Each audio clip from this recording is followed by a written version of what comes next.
दिसंबर 1971 में भारत और पाकिस्तान के बीच तीसरा युद्ध लड़ा गया था और इसी युद्ध के दौरान राजस्थान के घने रेगिस्तान में छोटी सी जगह लोंगेवाला के बॉर्डर पर एक डिसाइसिव बैटल हुई थी, जिसने 1971 में हुए भारत पाक युद्ध का रुख बदल दिया था। 3 दिसंबर 1971 को भारत के कई एयरफील्ड्स पर अटैक करके पाकिस्तानियों ने अपनी करतूत से हिंदुस्तानी फौजियों का खून खौला दिया था और अगले दिन 4 दिसंबर 1971 को जब भारत ने इस अटैक के जवाब में पाकिस्तान के ऊपर वॉर डिक्लेयर किया, तब पाकिस्तान ने वेस्ट साइड से भारत की सीमा से लगे लोंगेवाला पर सरप्राइज अटैक कर दिया। उन्हें लगा था कि भारत ने ईस्टर्न फ्रंट पर लड़ने में अपनी सारी शक्ति लगा दी है, वहीं दूसरी तरफ ये लोग वेस्टर्न फ्रंट से लोंगेवाला पर हमला करके रामगढ़ और जैसलमेर पर कब्जा जमा लेंगे। पाकिस्तान का इरादा वेस्टर्न सेक्टर में राजस्थान के बड़े से बड़े इलाके को कब्जा करके ईस्ट पाकिस्तान में हुई नुकसान की भरपाई करना था और वॉर के बाद भारत के साथ नेगोशिएटिंग टेबल पर बार्गेनिंग करना। लेकिन उन्हें कहाँ पता था कि थार के मैदान में मेजर कुलदीप सिंह चांदपुरी अपनी पंजाब रेजिमेंट के साथ दुश्मनों को धूल चटाने को तैयार बैठे थे। अपने बटालियन के 120 जवानों के साथ सर पर कफन बांधे पाकिस्तान के 2 से 3 हजार फौजियों के सामने आ खड़े हुए और उन्हें ऐसा सबक सिखाया कि दुश्मन ने फिर इधर पलटकर आने की हिम्मत नहीं दिखाई। 1971 के दौरान 4 से 7 दिसंबर तक चले बैटल ऑफ लोंगेवाला की कहानी वीरता की ऐसी मिसाल पेश करती है जिसे हमारा इतिहास हमेशा प्राउडली दोहराता रहेगा। कौन थे ये मेजर कुलदीप सिंह चांदपुरी और क्या थी बैटल ऑफ लोंगेवाला की असली कहानी? कैसे मात्र 120 भारतीय सैनिकों ने पाकिस्तान के ऑलमोस्ट 2 से 3 हजार फौजियों को मार भगाया था? साल 1971 तक ईस्ट पाकिस्तान के अंदर चल रहे सिविल वॉर अपनी सारी लिमिट क्रॉस कर चुका था। पाकिस्तान की भेदभाव की पॉलिसी से परेशान होकर ईस्ट पाकिस्तान के लोग एक अलग देश बनाने की मांग पर अड़े थे।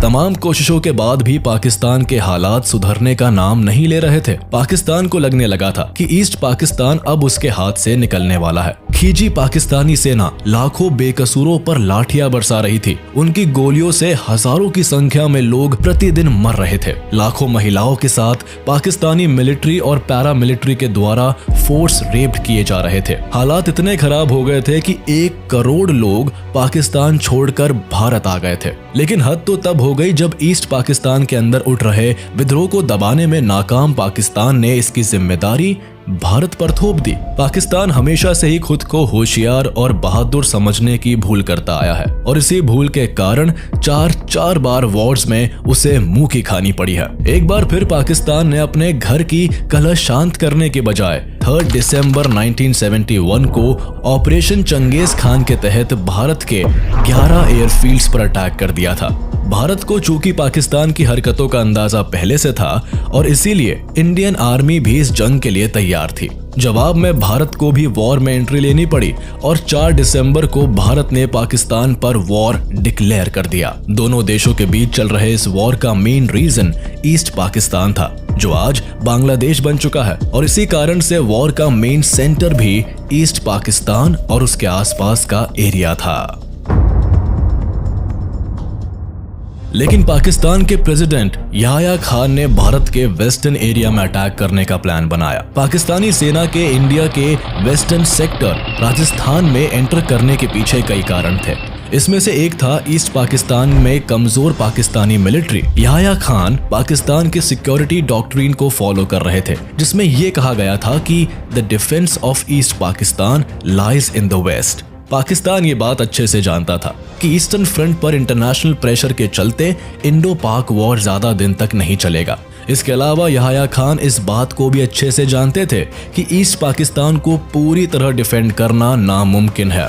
इसीलिए वो वेस्टर्न पाकिस्तान बॉर्डर्स की तरफ से ज्यादा इंडियन टेरिटरी को कब्जा करना चाहते थे। उन्हें लगा कि ईस्ट पाकिस्तान में हुए नुकसान की भरपाई के लिए वो इंडिया के वेस्टर्न सेक्टर में जीते हुए जमीन को लेकर भारत के साथ पोस्ट वॉर में नेगोशिएशंस करेंगे, जिससे भारत को झुकना पड़ेगा। दूसरी बात, पाकिस्तान ये भी सोच रहा था कि भारत ने तो अपने सारे रिसोर्सेज ईस्ट पाकिस्तान की तरफ लगा रखे हैं, ऐसे में अगर वो इंडिया के वेस्टर्न सेक्टर में एंट्री करेंगे तो भारत की मिलिट्री उसमें उलझ जाएगी और वॉर में कमजोर पड़ जाएगी। इससे पाकिस्तान आसानी के साथ वॉर जीत जाएगा।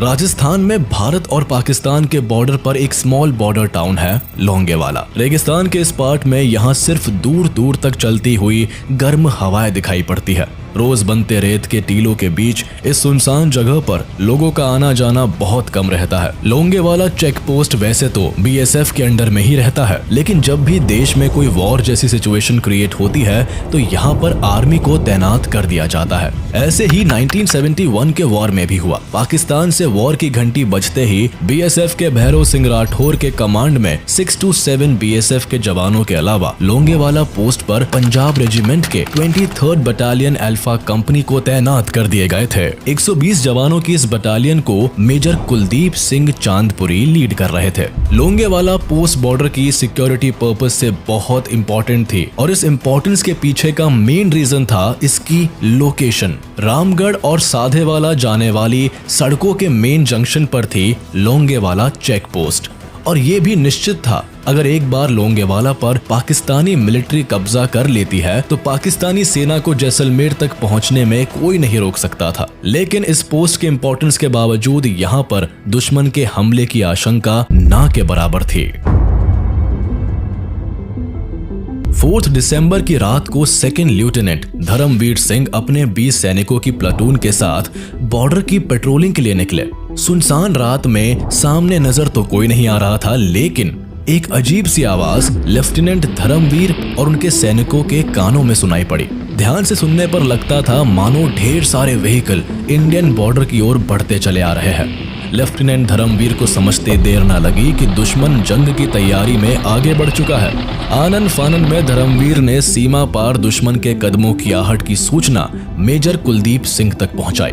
मेजर कुलदीप सिंह भली भांति जानते थे कि ये चेक पोस्ट पाकिस्तान की भारी भरकम सेना से लड़ने के लिए काफी नहीं है। उन्होंने तुरंत पाकिस्तानी सैनिकों के आने की सूचना आर्मी हेडक्वार्टर को दी। मेजर चांदपुरी की बटालियन के पास लिमिटेड वेपन्स थे। उनकी टीम के पास 2 medium machine gun, 2 81 mm motor और 4 shoulder fired anti tank rocket launcher थे। इसके अलावा उनकी टीम में कुछ लोग ऐसे भी थे जो बारूदी सुरंगें बिछा सके। और दूसरी तरफ पाकिस्तानी सेना के पास लगभग 3000 जवानों वाली एक ब्रिगेड थी। 4 बटालियन से भरी हुई पाकिस्तान की मिलिट्री पूरी तरह से भारत के वेस्टर्न सेक्टर को डिस्ट्रॉय करने के लिए निकली थी। उनके पास T-59 एंड शर्मन टैंक्स की एक पूरी रेजिमेंट थी। जवानों को एक जगह से दूसरी जगह आने जाने के लिए mechanised vehicle, 2 German shepherd dogs भी दिए गए थे जो लैंडमाइंस को खोजने का काम करते थे।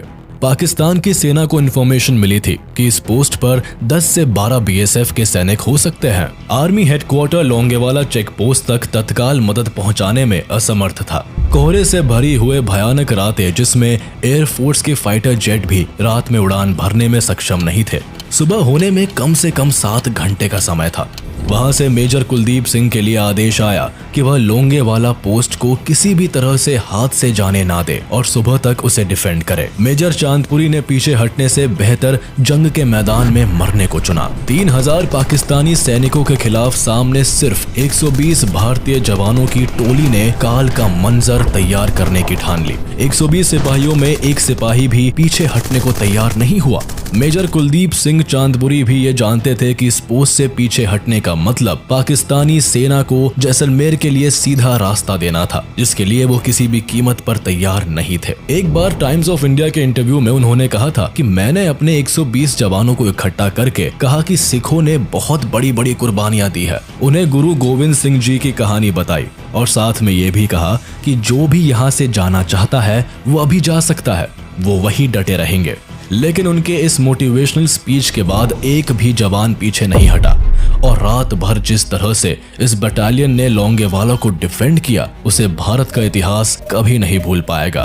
पाकिस्तान के 3000 सैनिक T-59 टैंक्स, शर्मन टैंक्स और हथियारों के साथ आगे बढ़ते हुए चले आ रहे थे। पाकिस्तान की सेना के अंदर इतना कॉन्फिडेंस था कि उन्होंने तय कर लिया था कि उन्हें लोंगेवाला में ब्रेकफास्ट, रामगढ़ में लंच और जैसलमेर में डिनर करना है। लोंगेवाला बॉर्डर्स पर कोई लैंडमाइन और बार्ब वायर नहीं थी। वहां बीएसएफ के जवानों ने सिर्फ एक सिंगल वायर को लगा रखा था जिससे कि उनके ऊंट दूसरी तरफ ना जाए। लेकिन इसी बार्ब वायर की वजह से पाकिस्तानी आर्मी को लगा कि इस पोस्ट के आसपास लैंडमाइन लगा हुआ है, जिससे कि वो हमारी वॉर स्ट्रैटेजीज डिकोड नहीं कर पाए। पाकिस्तानी सेना